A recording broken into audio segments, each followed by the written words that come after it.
country from my professional organizations, talking about what we did and what we were doing in Madison.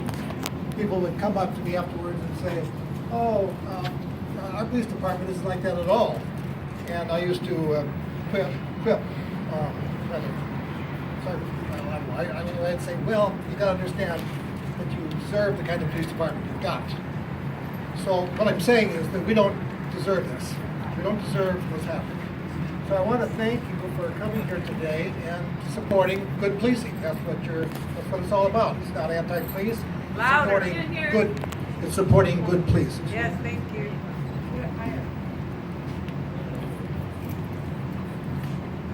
I was saying thank you for coming here today for supporting good policing. This isn't being anti-police. This is supporting good policing. And I do this today because I have tried. You say, well, why are you talking behind Chief Koval's back? You should talk to him. And I repeatedly tried to do that.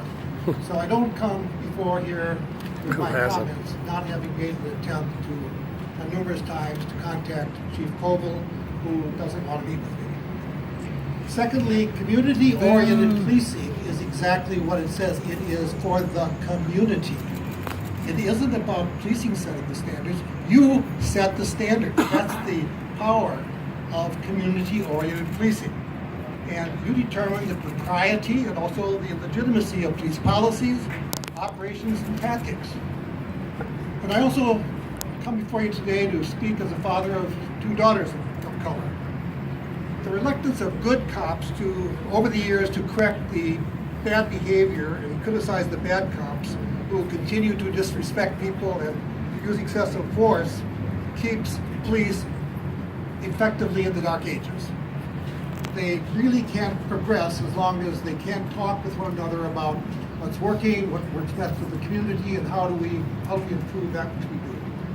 So these behaviors of bad policing, however infrequently they may occur, or whatever small percentage they may occur in the hundreds and thousands of police contacts, perhaps, that go on in the Dane County area, all it takes is one.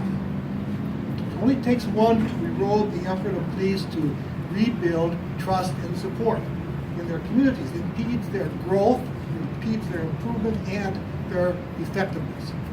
So why has this happened? For a number of reasons, not the least of which was the shift of our nation's police towards militarization and a warrior mentality Chris Taylor talked about. Around our country, citizens have witnessed video accounts of police shootings of unarmed men and women, and many cried out, why did the police have to kill them? And that is a legitimate question. And simply stated, the Graham standard in Graham v. Connor, a 1989 decision, by the way, allows police who feel threatened to use whatever force they need to assuage that fear. And that is too low a standard.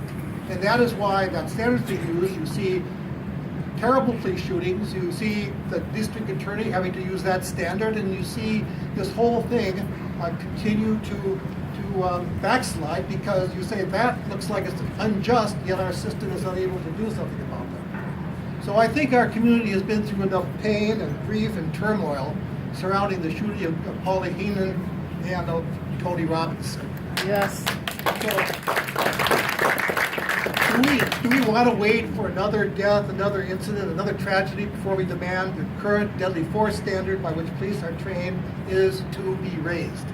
And I'm not the only voice recommending this, that the Graham standard be raised. More recently, the President's Task Force on Policing and leading police chiefs in our nation belonging to the Police Executive Research Forum, an organization which I still belong to, issued guidelines that called for raising the Graham standard and that every police department in the nation have the sanctity of life as the core of their police role. For example, police in the European... This isn't so weird because police in the European Union must sign, the states must sign in there that they will use deadly force only when absolute necessity, an absolute necessity for taking a person's life.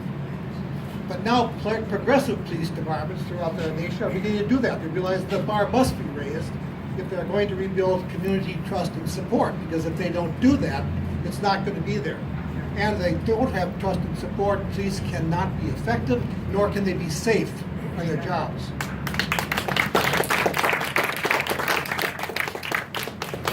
means that alternative conflict management and de-escalation techniques must be taught to all police and be the first steps taken in response to disturbed or mentally ill persons. Must be.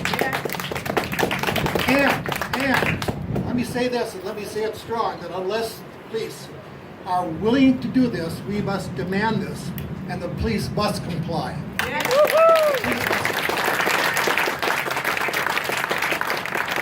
There's no standing back and saying this issue is non-negotiable. Because in a free society, every issue is negotiable. Now, with regard to this matter of leadership. In past years, an arrest such as Janelle's was usually confined to a few eyewitnesses. And what police had to say in their defense was accepted.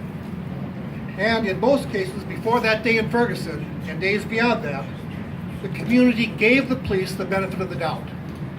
It was an incident that was just merely on paper, no more, no more. In most cities today, and I was so afraid of this, that the police trust bank is being overdrawn. That there are going to be insufficient funds. It's depleted. If the arrest of Janelle is going to be deemed legal and appropriate, then we all are in deep, deep trouble. Yeah. We need to make sure that the changes in policies are made and that police operate with those standards. If not law, then regarding how our police are trained and how they're led. And that is the answer. Well, it's within the law. And then they're going to say, as the head of the state police union said, it's in keeping with our defensive tactics training. That's the way we're trained. Not acceptable. Not acceptable. So in the meantime, what has happened here is the chief has rallied around his officers, performing one part, and it's an important one, that of police cheerleader. So, yes, the chief is responsible for the care, the nurturing, and the growth of those whom he leads. Yes, policing is a difficult and dangerous job, and we all must work to support their good efforts. But being a cheerleader is not the only part of the chief's job. Yeah. The other part, and a far more important one, and a more difficult one, is to be everyone's chief. Yeah. Everyone's chief, the chief of the community, the people's direct representative with regard to the quality of police services you receive, to make sure citizens are properly and respectfully treated, to generously listen to their feedback without getting overly defensive, even if it hurts. Yeah. So both hats must be worn by a chief of police. One to support and lead police, and the other to represent, protect, and defend the interests of those whom police serve. If the chief fails to do this, persons in the community most vulnerable to police action are helpless in the face of police power. That's right. Too often, chiefs forget this. Yes. Now back to the East Town video. I'm sure you've all seen this. You all have an opinion.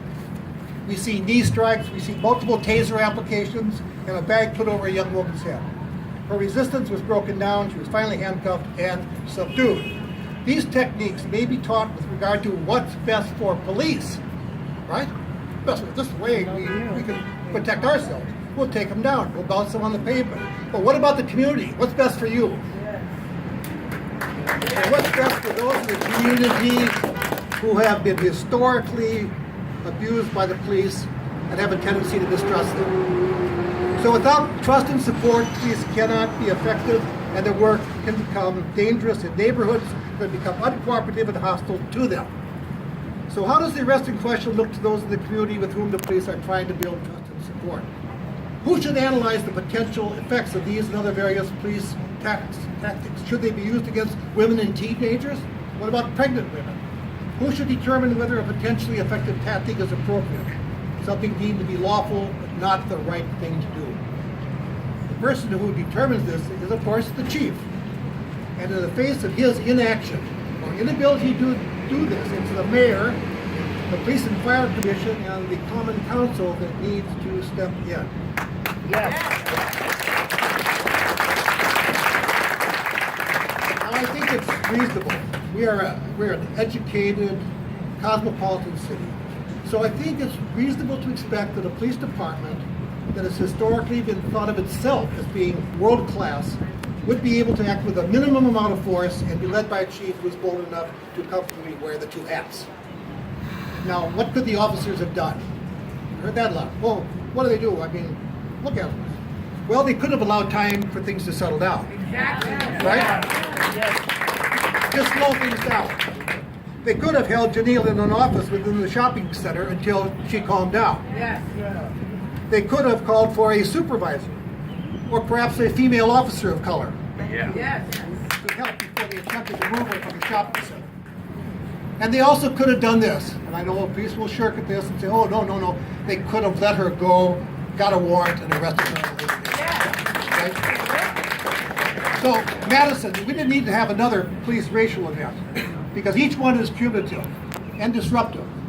If this one is not thoroughly resolved, the probability of another occurring is quite high. Yes.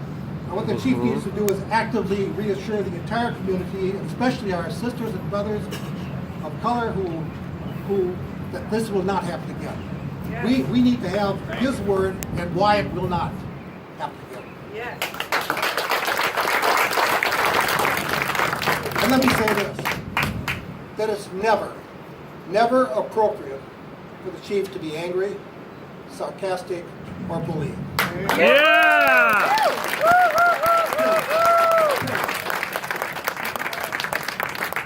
That's what he gets paid for. Yes. If you can't take the heat, you should get the heck out of the kitchen. Yeah! So the question I have, does the chief's public emotional display on his blog and at the June 6th council meeting send a bad signal to some of his officers? If the chief doesn't have to be emotionally controlled and sensitive to others, maybe they don't either. And it will remain that in the future the chief must listen without getting angry or defensive. It may mean that action must be taken. That others would come in, maybe the mayor and the president of the Police and Fire Commission, give him the coaching staff so that he understands the wearing of the two hats. So no matter what, corrective action must be taken, and what is being done shared with the community.